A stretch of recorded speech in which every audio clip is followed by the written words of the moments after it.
Hello and welcome back to another episode of Fully Booked, the Hidden Gems author podcast, in which Craig Touch and myself, Roland, chat to some of the leading lights and most interesting figures in this crazy industry we're in of self-publishing and writing. And today, both Craig and I are absolutely delighted to have Mr. Nathan Cole as a guest. Nathan Cole is a bit of a mentor to me, at least. I'm sure Craig feels the same way. He is, he's a seven-figure author who has helped a lot of other authors also achieve success. So, Nathan, it is a great pleasure to have you here today. Thank you so much for joining us. How are you doing? It's fantastic to be here. I'm doing quite well. I've had a few years of difficulty, challenges, but things have sort of calmed down a bit in my life, and I'm back to sort of what I love, which is sitting here in my writing office and putting words out of my fingers. Oh, well, we are so happy to speak to you. And of course, we wouldn't be here without the man himself, founder and owner of Hidden Gems Books and an author. It is Craig Touch. Craig, how are you doing today?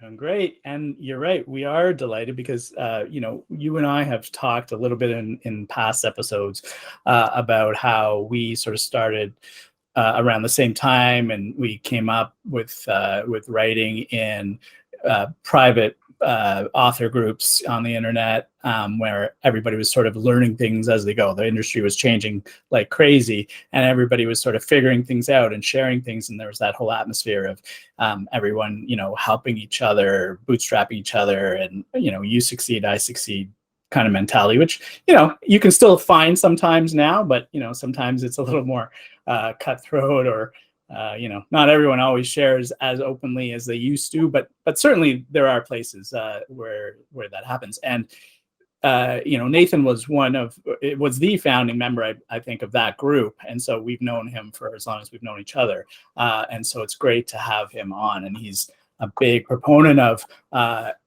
like me, of AI, and which is why I wanted to get him on here to talk about it, because he knows way more about it than I do. And he's somebody who can sort of explain to the author community about how it's not only like changing the world, and it's going to change the world, but for you specifically as a writer, how you can use it even now to enhance your writing and become more productive and more successful. So let's start out, Nathan, with just a bit about yourself, and then how you got all interested in the AI thing, and then we can go from there. Sure. I'm a known quantity in a lot of different places online. Some people call me Danny D. Obviously, Nathan is one. I won't sit here and rattle them all off, but if you know me, you probably know me. I've probably helped you at some point, or you've read something I've written somewhere, because I've put a pile of work out there. Obviously, yeah, as you said, I was one of the founding member for that community, but one of the founding members for many of them. I've been involved in everything from K-boards on up since about 2013. So I've been in and around the author community for a long time. I'm also a teacher by trade. So in my history, I've done a lot of teaching, education at a high level, all the way up to college level. So I've got a little bit of experience teaching. And so I think that kind of bleeds in, and I end up helping and teaching people as I go in everything I do. One thing that I really have held true to myself, and one thing I think it's important in the author community, is I think that being helpful to each other, going in there and not being, the crabs in a bucket situation, going in and helping each other, lifting each other up. I think it helps all of us. I've done a lot to help a lot of authors, but I feel like I've gotten back more than I've given. Having those author communities has been invaluable. Anyway, as we move toward AI, as AI has come out, I've been using it for a number of years in lesser ways, and I think a lot of authors have been. If you've ever used Grammarly, Pro Writing Aid, Hemingway, something like that years ago, you used AI just in a smaller way. And those have actually been expanding over time. If you've used Grammarly lately in a professional way, that thing can replace entire paragraphs. And so we start going from small edits to bigger and bigger editing capabilities of these old AI tools. And then more recently, a couple of years ago, we had a paper come out that was called Attention is All You Need. It came out in 2017, and Google had released some information about these transformer tools, these abilities to make words appear on the page. And since that moment, they've been coming out with more and more complex tools. GPT-2 a few years ago, I think 2019, and then GPT-3 more recently. That was the GPT-3 playground. There are a few tools built around it, and some Obviously, open source AIs have come out since, like I want to say GPT-J, Luther made one, 20B Neo X is another big one. And then finally, we come to more recently, back on the very end of November, beginning of December, OpenAI released something called ChatGPT, and it's a 3.5 version of GPT, the program that is doing this sort of AI writing, and it's different on a level I'm going to have a hard time even wrapping into such a short episode. It is emergently powerful. It's capable of doing things that previous AI couldn't. And I think personally, it's probably going to be one of the most important tools for authors to improve their work, to get their work out, to take their thoughts, their ideas, and turn them into novels and stories. Yeah, I mean, that's the, so first of all, GPT, you know, you're talking about it in terms of, it's like the underlying engine almost, right, behind all this stuff. So, you know, a lot of us, myself included, weren't really aware of all that stuff prior to ChatGPT. It's kind of like, I think for me, and I probably imagine for a lot of people, it was almost like we went to bed one day and, you know, thought, if we were giving it any thought, I'll probably never see AI at the level that we see on TV in my lifetime. Maybe when I'm old, it'll be starting to get there, but probably not in any significant way. And then we woke up and people were talking about ChatGPT, and we went on there and we're like, wait a second, it's already here. Like it was like almost an overnight thing. And that for most people, I think, was the first time they even heard about GPT. In fact, you know, I just thought it was ChatGPT was, you know, the people who made OpenAI, which of course one of the founders is Elon Musk, because he's involved in everything that changes the world. You know, we sort of thought that was just part of their thing. And it wasn't until like I went on and started like researching it myself that I realized, no, GPT is this whole thing. Like the transformer object that Google created that you referenced before is the T in GPT, right? I don't even remember what the G and P stand for, so you can probably tell us. But yeah, it's this engine that's been building and building, and they're coming out with version 4 soon as well, which is going to go even further, right? So you know, I agree. This is so transformative, and it's going to change so many things, and I don't think people really realize it yet, just how big this is. Yeah. So it's generated generative pre-trained transformer. That's what it is. So generative pre-trained transformer. Generative, obviously, it's generating text. Pre-trained, meaning it was trained on a corpus of data from the past, and it is here now, but it is not actively training. Although I will point out that newer models are starting to actively train on top of what is there already. To kind of give you a real basic understanding, so you understand it without going into like crazy detail here, they took information from the internet like text, and they fed it through a model, an algorithm that looks for likelihood of the next piece of text. On a real basic level, that's like when you're typing on your phone and it suggests the next word. The difference here is it can suggest the next 500 words. It can suggest a much longer period. And to understand kind of the real basics of how this works, and it's important that you do because it'll help you understand the rest of what we talk about. If you take the words like brown fox, what these programs do is they break that up into things almost like syllables.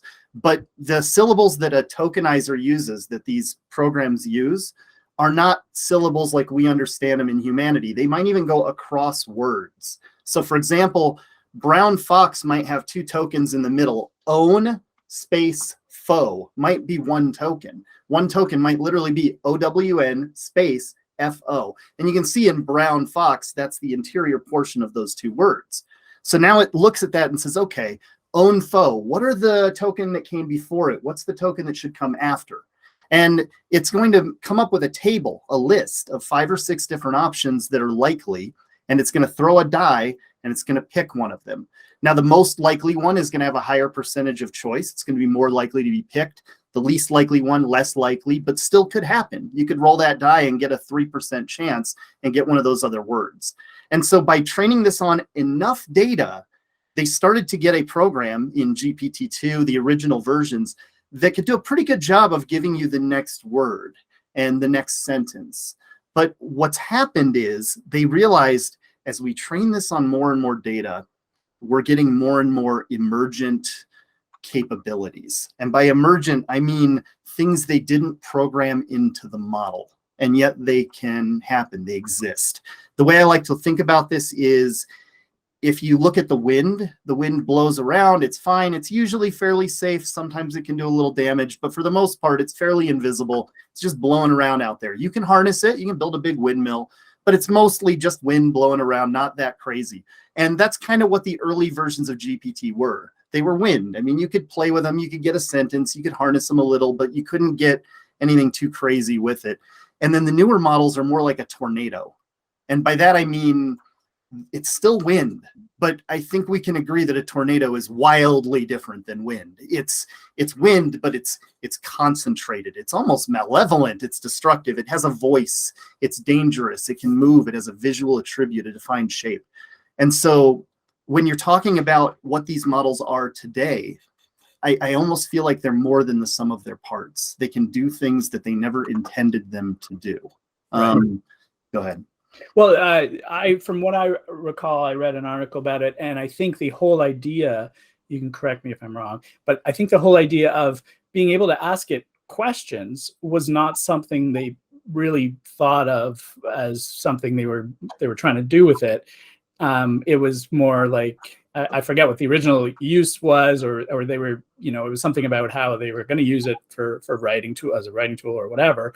But then they realized, hey, I could just ask it a question like I would ask Google, and like somehow it gives me the answer. Like, it's not like they tried to make it into this thing that could answer your questions, but that was one of the emergent behaviors, or that it could do math. Like, I mean, you can get it to do math. You can get it to write poetry. They didn't think, hey, let's code this in. Here's how you write a poem. It understood that from learning everything. It gets crazier than that too, because what they wound up doing by training it on this, they trained it on a massive amount of data.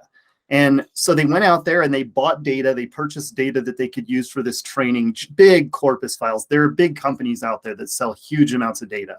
A lot of your open AIs that are out there, like a Luther or GPT-J, those were actually trained on things like the Pile, a big giant corpus of data that's out there that you can freely download. Inside those data's a little bit of everything. I mean, conversations on the internet, fan fiction, you name it, it's in there, right? And when they did the training, that initial piece of data was huge. For ChatGPT, I think I heard that they trained that thing for 20-something days, nonstop, spent $50 million or something crazy. Forgive me if I'm not 100% right on that, but they spent a lot of money training it because the amount of data was huge. But the resulting file is actually very small. The percentage file could fit on like an SD or whatever, like a small drive, or even a little tiny micro SD card. It's only about 500 to 800 gigabytes, which is small. I mean, probably smaller than the hard drive you have in your computer. And yet you can ask it just about anything and it can give you an answer, which means, in effect, this is probably one of the most efficient but lossy compression algorithms that's ever been made. They basically put the entire internet in one of these, which is insane if you think about it. We're getting to a point where the internet can almost be offline. You just own it.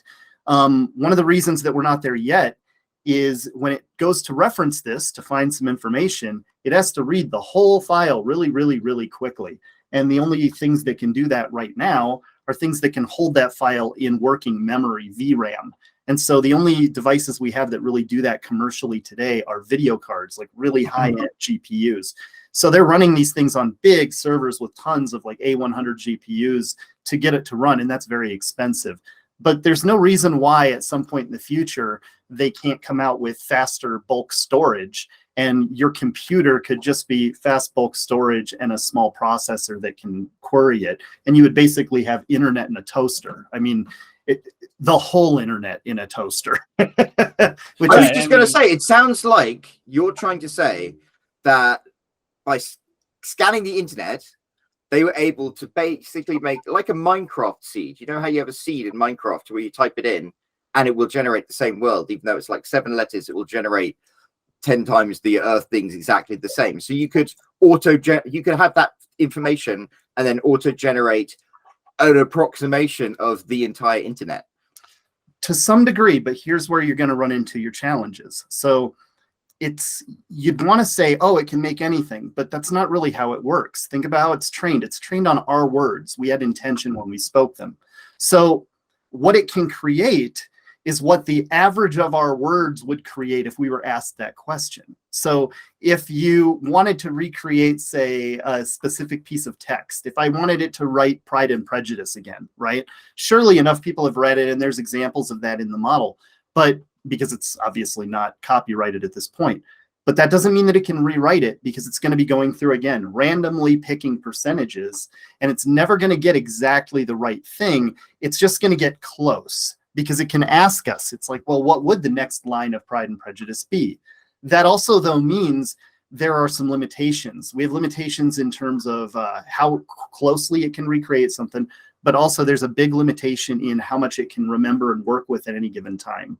So with ChatGPT, one of the reasons it became so much better is they doubled the memory on this thing. And so with the older AIs, they were limited to about 2,000 characters or so, or 2,000 tokens, I think, actually, if I'm remembering correctly. Anyway, they're limited to about half of what ChatGPT can remember. So as things go further up in a conversation with these AIs, they start to forget the stuff that you used to talk about. So maybe you were standing on a spaceship and you're talking about the spaceship, and then a few minutes later, it's totally forgotten that, and you're in a cafe somewhere.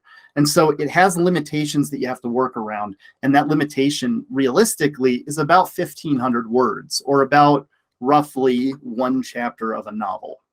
If you're trying to recreate the whole internet with that, obviously, you'd have to do it in pieces, tiny little pieces. Well, I think you just got the magic thing about novels, chapters, stuff like that. Well, okay, so let's then shift a little bit then and talk about how this is going to help authors specifically. Like, since, you know, if you can't do a whole novel, we're not going to sit down at this point and say, hey, write me the next Pride and Prejudice. You know, like you said, there's randomization, but listen, hey, infinite monkeys could do it. So I'm sure if we ran it enough times, we'd come up with it again, right? But if we were going to use it, then what would authors use it for? What is this game-changing thing here that's going to help them, in which ways? Sure. Okay, there's a few, and I think it's important to kind of consider them as separate and together. So we'll start with just the basics. One of the reasons I actually slowed down my writing, one of the reasons I got into things like ghostwriters, or I stopped writing for almost 2 years, I took off to teach, was because of my hands. I had crippled myself. I gave myself carpal tunnel in both hands.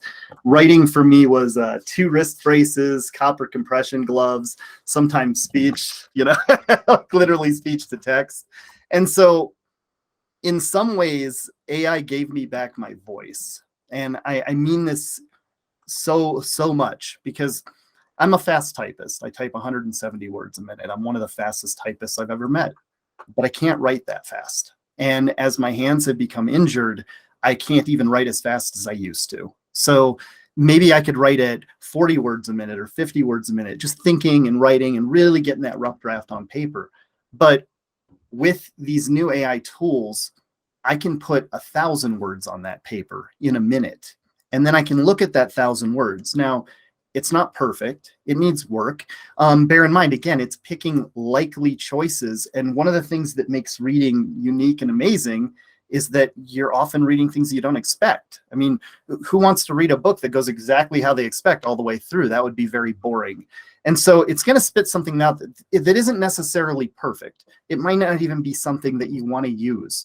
The majority of the words that I make with AI, I don't use. But having them there, I've found it's really easy to jump in and sort of edit and play with and make changes. And as I make those changes, I can feed that back to the AI, and it can write more with those changes in mind. I can sort of steer it. And so the way I consider writing with this is something that sort of allows me to have abilities that I used to have but no longer do. It lets me write without pain. I'm able to write significant amounts without hurting. I can finish a novel and I don't have to take a week off, you know? And that's nice. That feels good. So I think that helps. It also helps with certain disabilities. Like my daughter has dyslexia, and I've helped her write papers with this, where she generated all the ideas. She came up with the content, but it helped her edit that content, improve upon it, build it out. It even critiqued her and gave her thoughts as a teacher would, telling her ways she could improve it. Because if you know how to prompt the AI, it can do anything that a human can do inside of a 1,500 word window. So you have to remember that as long as you can figure out a way to get it to work in that window, you can make it do it. It's very smart. Okay, so let's beautiful. talk about that for a second, because Sure. you're saying that you can get it to give you 1,000 words, but for somebody who's really green to all this, like, how would you do that? Now that gets into the idea of prompting. What is a prompt? So Sure. this is sort of what we're talking about in terms of how it can write for you, or it can do some writing for you in these smaller chunks, but how does it know what you want to write? How is it going to sort of like write a chapter of your book if it doesn't know what your book's about? Or what are we talking about here? Sure. So there's numerous ways you can do this. I might actually, if you want, it might be easier if I showed you. Can I show you something here? Can I like demonstrate? Yes, the only problem is some people are listening on podcasts, so I'm not sure if Sure. Well, I could also read it out. I think that might help. So I'll read it out to you. So basically, I want to show it to you and I'll read it out. If you're on YouTube, you'll be able to see it, but otherwise you can read with me. I will read quickly. So what I'm going to pull up here very briefly is a screen. Now this is going to be one of the AI tools, and in this case I'm trying to write with it. And in this case I'm writing a sci-fi book about the Bellwether, a generation ship launched from Earth centuries ago, approaching a derelict alien vessel they've discovered floating in the depths of interstellar space.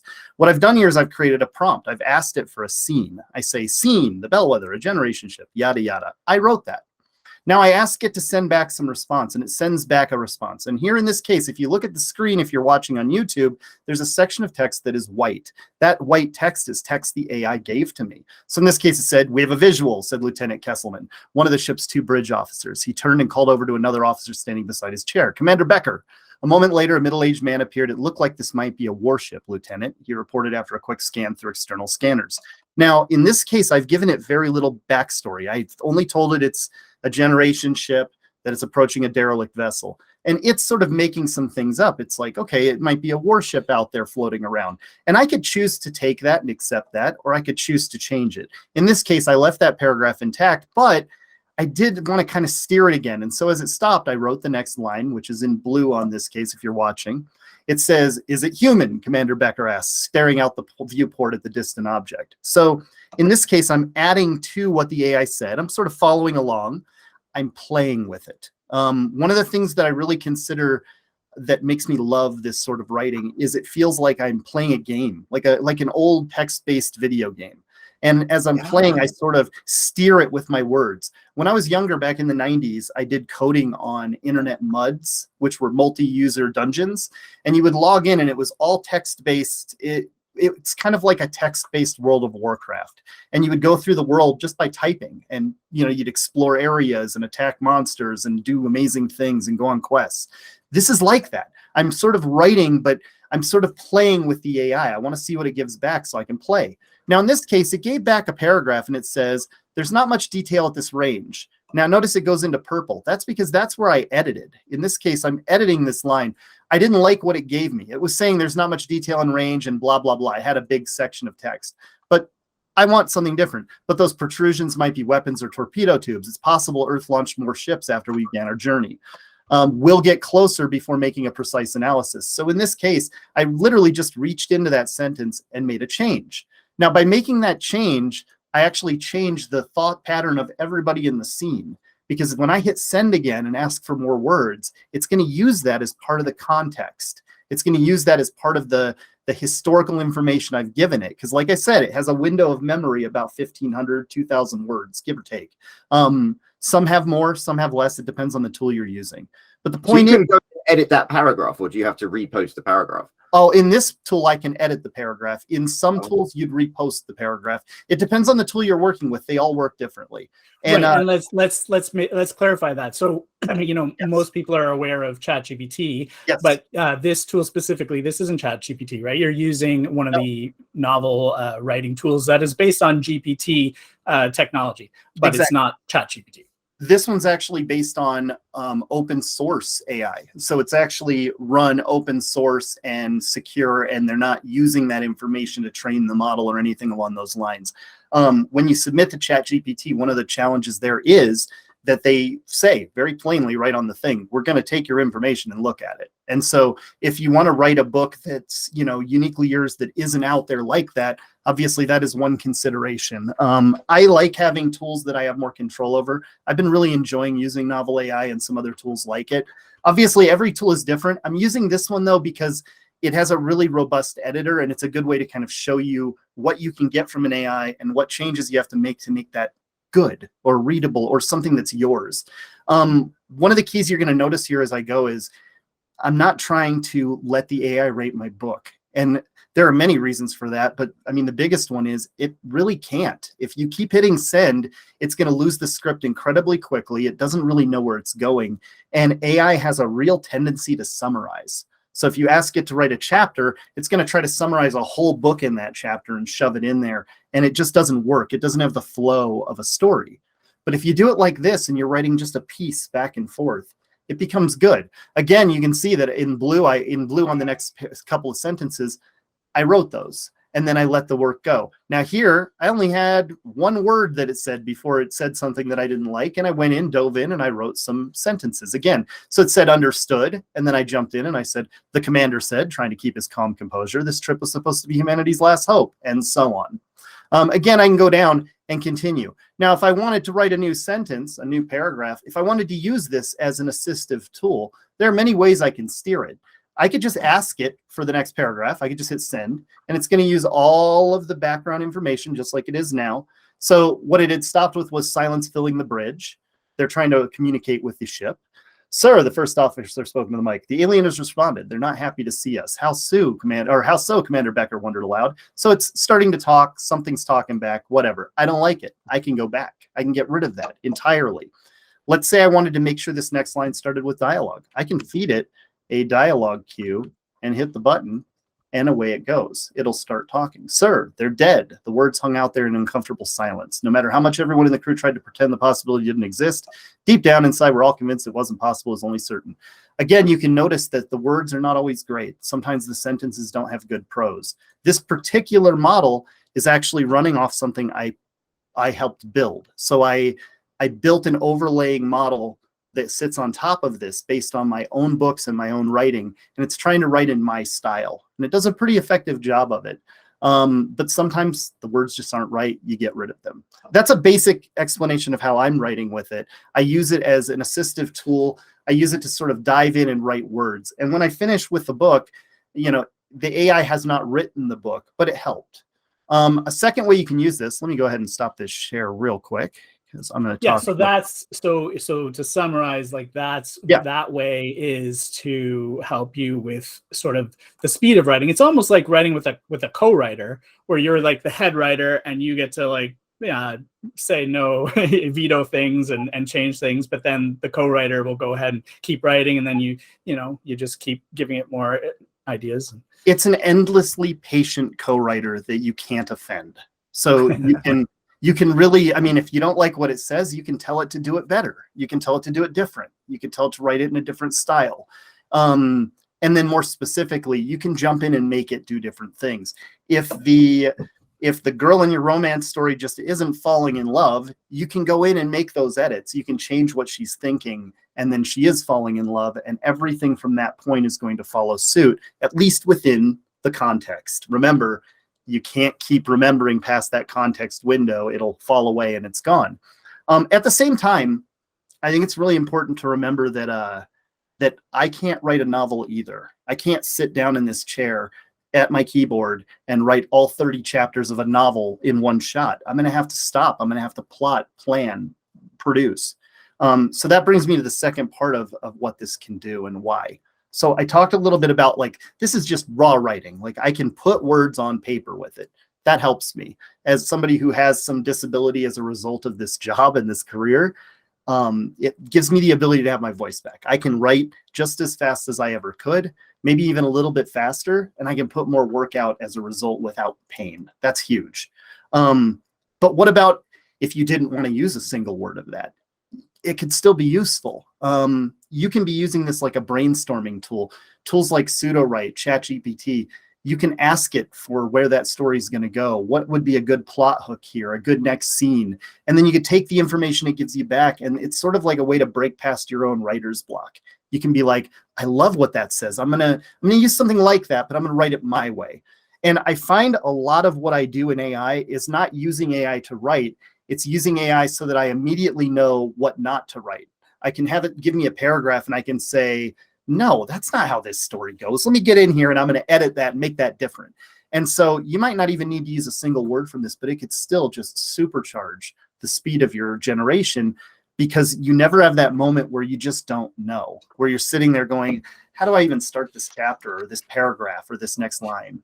Yeah, But I mean, we talk sometimes about, a lot of authors have that sort of fear of the blank page, sit down and you're staring at the page and you don't know where to go, right? You type in this thing, give me a plot of a sci-fi novel on a starship with, a captain that's, going through a bad divorce or something. And then all of a sudden it's gonna give you a big, long novel plot, point by point plot for your novel, and you can then go in and say, I like this, but I don't like this, change this, expand on this point, do this, make the first lieutenant a cowboy, and all of a sudden his dialogue turns into cowboy, or he starts talking about his ranch back home. Like, it's just it's really great for like you said, brainstorming all those different ideas and then picking and choosing, and like you said, it's not going to get offended if you say, I didn't like this part, redo this one.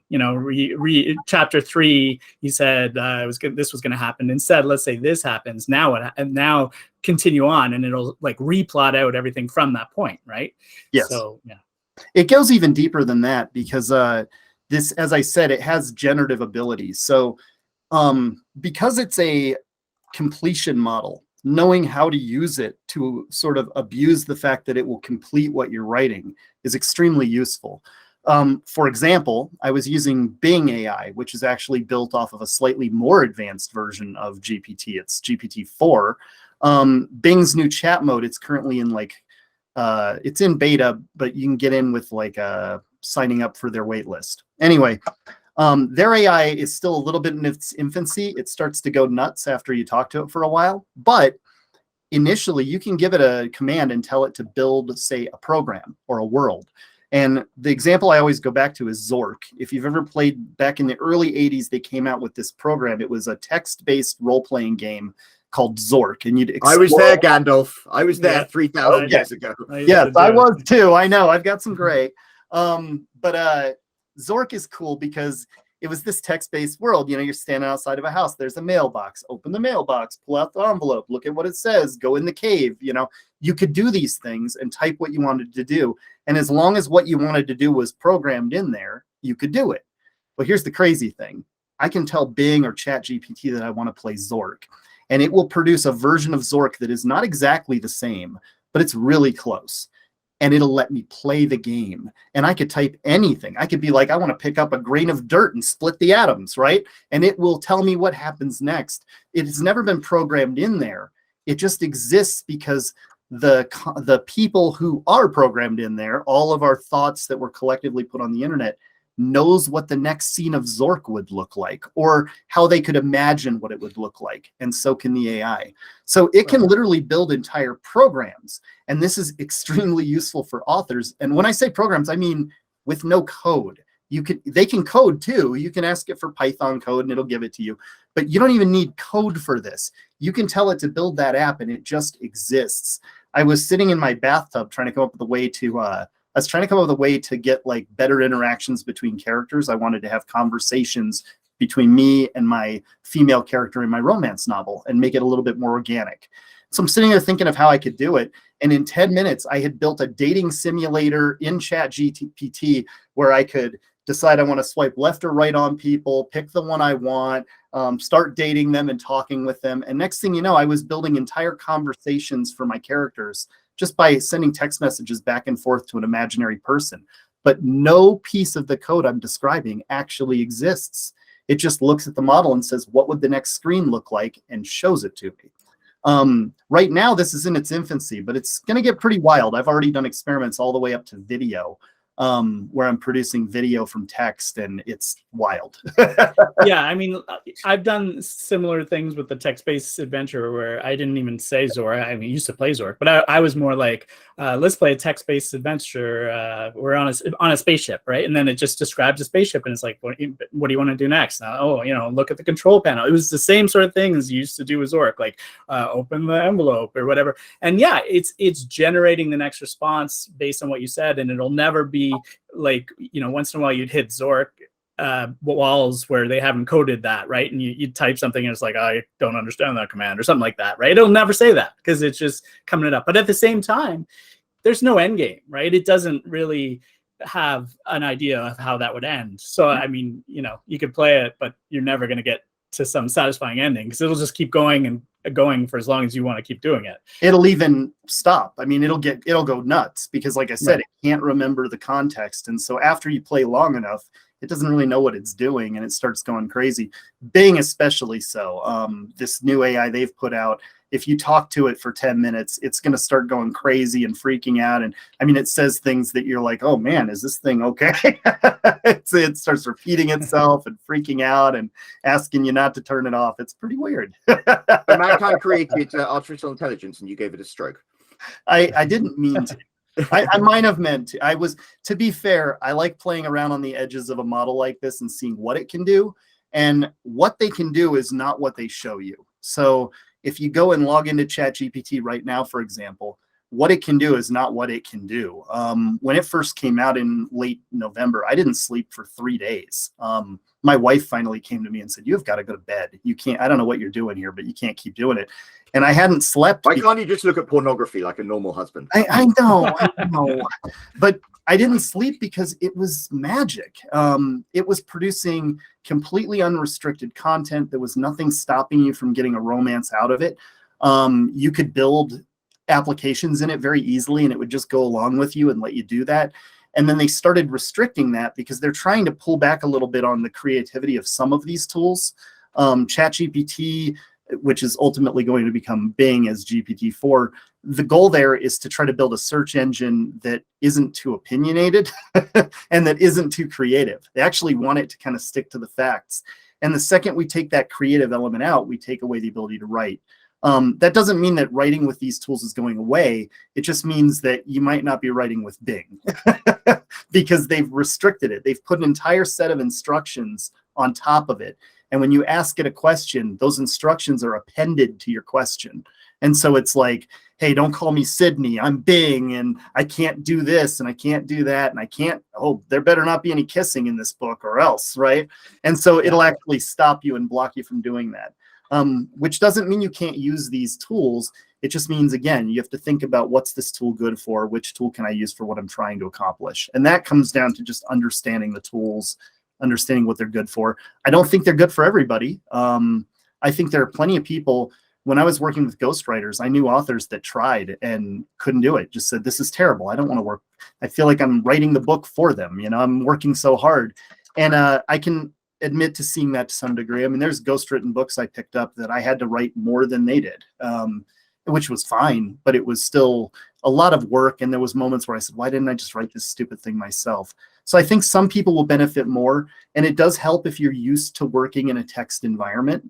And I know as authors, we all are, but as somebody who grew up using MUDs and things of that sort, I feel like I learned a second language. I know how to manipulate these programs really well. I know how to prompt them and ask them specific questions to get the answer I want. Yeah, and I think that that's going to be one of those things that's, a lot of people are worried, oh, this is going to kill a lot of jobs and stuff. And it will. I mean, no doubt it will. Yeah. But, there'll be other jobs. Like, I think I can foresee where, learning how to prompt to get the result that you want is going to become a skill that is a learned skill that, you know, people are going to be teaching, and people are going to be experts on creating prompts, because they're not just, a lot of people will be just, you know, give me, you know, a YA story about this and that. You know, they'll say a couple things and then it just won't be what they want, and they'll give up. But like, I've seen some of the stuff that you've done, and the prompts that you've come up with, and they're super detailed. And, you know, like you were saying, you're not going to use Bing necessarily, or even ChatGPT to write your novel, but other people are building these other tools like Novel AI, Sudowrite, all that stuff, where they're taking that technology and they're not restricting it to keeping the creativity out of it. They're enhancing that part of it so that it can help you. And other people are doing other things. Like if we look at, and, you know, we didn't want to talk about this too much, but just so people understand, you know, Stable Diffusion, all the stuff that people are using to create images is also based on the same sort of technology. And, you know, you've shown me some of the images that you've come up with that are incredible. And I've seen the prompts that you've given it. And it's not, you know, give me a billionaire, you know, a guy who's in a suit. It's like 3 lines of, you know, almost keyword, and so that you're getting a super specific image, photorealistic or you know, cartoonish or anime, you know, you can get it to be any style, and it's incredible. But it's the ability to understand the prompting, what you have to ask it to get what you want back, that's going to become so key, I think, in the future. Sure, I would agree with that 100%. I think that's huge. With you know, with images, you're not just asking it what you want to see, you're also telling it what you don't. Like, you might be like, put your hands in your pocket, because I don't want to see those freakish deformed hands on the that it puts out. Oh, it yeah. puts out hands with like 7 fingers and things. And when I say that, I'm saying like it makes a hand that doesn't look normal. And so literally you'll write into the text for negative prompt, don't show me something that's deformed or something of that sort, unless you're looking for something with that, which that'd be fine too. You'd ask it for that and it would give it to you. If you were doing a book about a hunchback from Notre Dame, you could build that image. You would just have to be very specific about what you're looking for. It's tricky though. And it definitely is based on, you know, the training of the models, how intelligent the model is.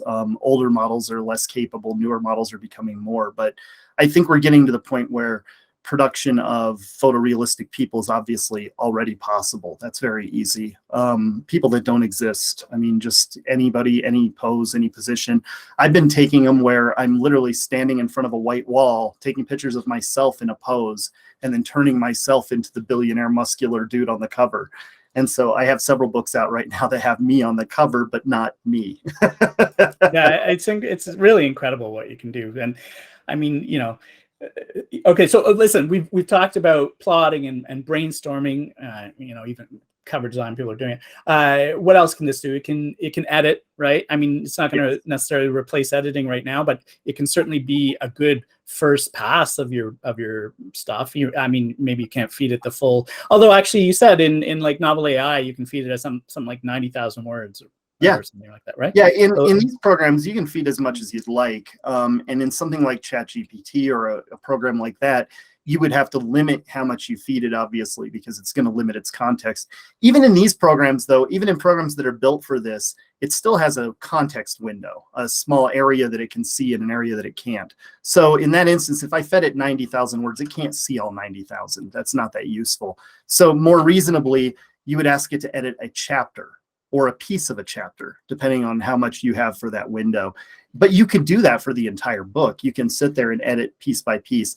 I no longer use an outside editor, and I've used outside editors for a decade, but I don't use them with this would be better, like more for proofreading than like developmental editing. Because developmental, you kind of have to have the whole idea of the story. You have to remember that in chapter 1, her eyes were green, and then later in chapter 15, her eyes are blue, right? If you're not going to remember those things, you're not going to be able to catch things like that, right? But proofreading, you're going to get all the grammar and the, you know, and so you're saying like its grammar is perfect and its spelling is perfect, and you know, you can basically get away with that. Yeah. Yes. It can do both to some degree. So developmental editing, obviously, if you're trying to do the whole book all at once and figure out what needs to happen, it can't do that, at least not yet. And probably, I mean, I don't know if that'll be the case anytime soon. That might be far future, who knows? But It can do smaller pieces of that, though. You could give it a scene and ask it to change the scope of that scene, or where it's going, or where it ends up, or what it's trying to accomplish. And it can do that with clever prompting. But again, you're working in chapter-sized chunks, not novel chunks. When I used to edit for ghostwriting, when I would edit books that I got for ghostwriting, I called it cognitive editing, where I would just start at chapter 1 and read the book. And as I read the book for the first time, I would edit as I went. And sometimes that would lead me into problems, because I would change something that became a major plot point later, and I had to do significant rewriting later to fix it. If you're editing that way developmentally, this actually works great, because you're able to sort of change as you go to make the story what you want it to be. And so I call it more like story steering than story writing in that way. If you're editing in that direction, you're trying to just change the flow of the story. And that always felt very natural to me in my writing and in my work, but I recognize that's not natural to everybody. And so I don't see this overtaking all developmental editing or something like that. If you've got a good developmental editor that's getting in there, reading your whole book and making changes, sweeping across the unit, you're not going to get that out of an AI. And I don't think you're going to get meaningful content like that out of an AI anytime soon. Proofreading though, oh yeah, throw in your chapter, and I mean, it'll proofread, it'll fix, it'll make suggestions. You can ask it to give you suggestions. You can even ask it to pretend it's a reader and to review your chapter. And it can look it over and give you thoughts and improvements and suggestions based on what you fed it. Pretty cool. If only we could give them all Amazon accounts and they could just review our books for us, right? If only I could get it to buy my book. Maybe and then briefly, let's just touch on this, because it's something that, you know, is sort of in the news and stuff. The ethics of all of this, like, you know, what are your thoughts around that? I try to use any tool I use ethically. So the way I look at this is, you could use a salad fork illegally if you really wanted to, right? That doesn't mean that a salad fork is inherently dangerous or illegal. It's just, it could be used in an illegal way. And these tools absolutely could be used in ways that are illicit, malicious, negative, bad for authors, bad for the community. I mean, if I sat here and I asked my writer to just keep writing and just kept clicking the button, it would spit something out that had some semblance of writing. It would look like writing. But when you went to read it, it would be constantly losing the script, going in weird directions. It wouldn't have a concise ending. It would keep summarizing in weird ways. Every chapter would end with like, and she knew this was going to be great forever. Or, you know, it's going to have some weird concise ending at the end of the chapter. It's not going to sound right. And I won't lie to you, I've seen books like that out there. I mean, I know that there are going to be people that will put that kind of content out into the world. But I have the feeling that that will likely be rejected by the readers, that sort of work is negative. It doesn't have any humanity in it. And I don't mean that to say we're somehow special. I mean that to say, like, I want to read a book that surprises and inspires me in interesting ways. And the AI can't write that book yet. Maybe someday, and we'll revisit that. But right now, you really need that human element. So when I look at it from an ethical standpoint, I try to be ethical with my tools. If I'm writing, I'm not going to let this thing write a whole novel. It can't. It needs help. And so I'm deeply involved. If I finish up a book, you know, it might be half of the words, more than half of the words that I've physically typed in myself. And then even if you consider that and go, well, wait a second, half the words came from an AI. Well, yeah, but remember, I'm making edits in line, like in the middle of a paragraph, I might make a change that changes the way that she thinks. And so now I kind of know what's going to happen in the next sentence. And so when it spits it out, I'm like, yeah, that's what I was going to write, or close enough. Let me edit a couple words and we're on with the races. Again, as long as you have a really good prompt up front or good context, you can produce what you want out of it without having to write all of it. That's really good too if you're writing a partial sentence. Write a partial sentence, hit the button, and it'll finish the sentence roughly how you would have expected to do it, just quicker. So ethically, when you look at this, I look at it in a couple different ways. One way you can be unethical is just trying to produce a giant book from nothing with no effort to steer it and publish that. That's going to be a bad customer experience. It's not going to lead to positive for you or anyone else. The second ethical consideration is, what were these models trained on? And so there are some lawsuits out there right now, especially against the image generators, that are related to, was this model trained on copywritten work that I didn't allow it to be trained on. Like, I'm an artist, I made a bunch of paintings, and they trained it on those paintings. And now, if it generates new work, is it generating new work because of those paintings? Is it somehow stealing from those paintings? And to some degree, I think that's more of a misunderstanding of how the system works. I mean, these programs, they don't maintain copies of the paintings. They just have an idea of what that painting would look like. The trouble is, a lot of these apps were programmed with tags that included things like author names or signatures. So maybe I type in a specific artist and it can produce art that looks like that artist did it. It can do the same thing in terms of writing. If you're writing with one of these things and ask it to write like a famous author, it might have enough context to give you something similar. And as I said, because this is picking the most likely response, you might end up with content that sounds very similar. I mean, it might get close to plagiarism in that instance. If you're asking it to write a rabid dog out there that's going to attack some people in a Pinto in the style of Stephen King, it's going to try to write Cujo, right? And so again, it can be used unethically in that way, which would be bad for everybody. I mean, if you're trying to steal somebody else's voice and write in that way, you're going to end up with a book that's potentially accidentally plagiarizing and definitely not really your book. I would feel like you should build your own voice in your stories and try to guide them in ways. So I try to stay away from that aspect of things. I think that we'll see in the near future, as these lawsuits progress, whether or not the companies trained their models on legally obtained or illicitly obtained materials, and that'll change the way I view it.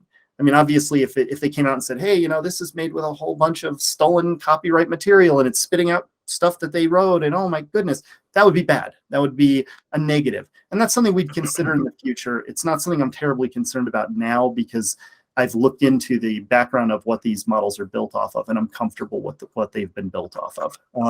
Again, legal system's complicated. Who knows? We'll see what comes up. It shouldn't really harm me as an end user. Here in the US anyway, I'm US based.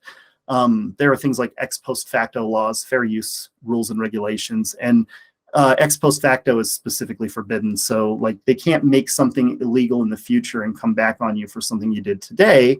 I don't see using these tools as illicit in that way, but there could come a point where they say, oh, that tool was made unethically, it should be pulled from the internet, and then you would have to stop using it if you were an ethical author. The other one could be, we have to remember when we talk ethics, it isn't just about what's legal and illegal. There are companies involved that can make decisions on their own. So Amazon could decide we don't want an AI cover on our platform, and you would have to accept that and say, I'm not going to have AI covers. I have to pull that image down. Something like that could happen. I know we've been together long enough to have seen several upheavals with Amazon where it's changed the game overnight. And that could absolutely happen again. And it's something you have to consider. So I think an ethical user of AI is going to use it to assist them in writing books, in generating content, not to replace them. No author, I mean, I certainly don't want to be replaced by a computer.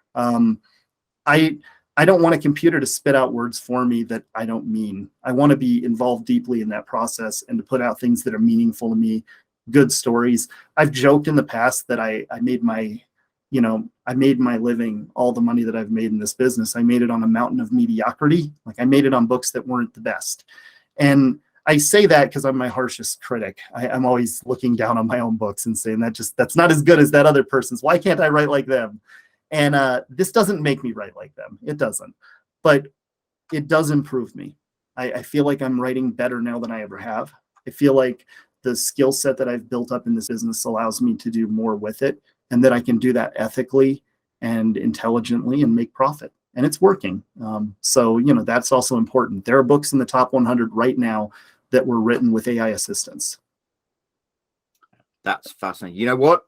Unfortunately, we've run out of time. I think we could probably talk for hours on this, but what a great way to wrap that up. Oh my goodness. Well, Nathan, that has been an incredible insight into AI. Craig, do you have any thoughts? Listen, I agree. And I think that, this is one of those things, we're at the ground floor of something, the way that, Google changed sort of the world with their search, and spreadsheets changed everything when they came along. Like, things that we look at now that we just take for granted, but when they came out, they were such a big game changer. I think we're going to look back and see this as one of those things. And it's rare that you recognize it when it comes out, and you're able to, if you do recognize it, jump on it when it's early, right? And so I think that's one of the reasons why I wanted to have you on, is this is such a new thing right now. Authors, I think in general, some of them understand it, but some of them are just, they haven't yet seen how this can really, really help them.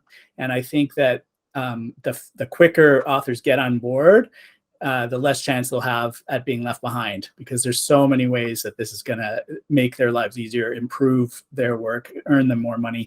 And it's just the tip of the iceberg right now. It's going to change so rapidly. We're going to figure stuff out. And we're going to keep talking about all this stuff as we do, right, to help everyone else.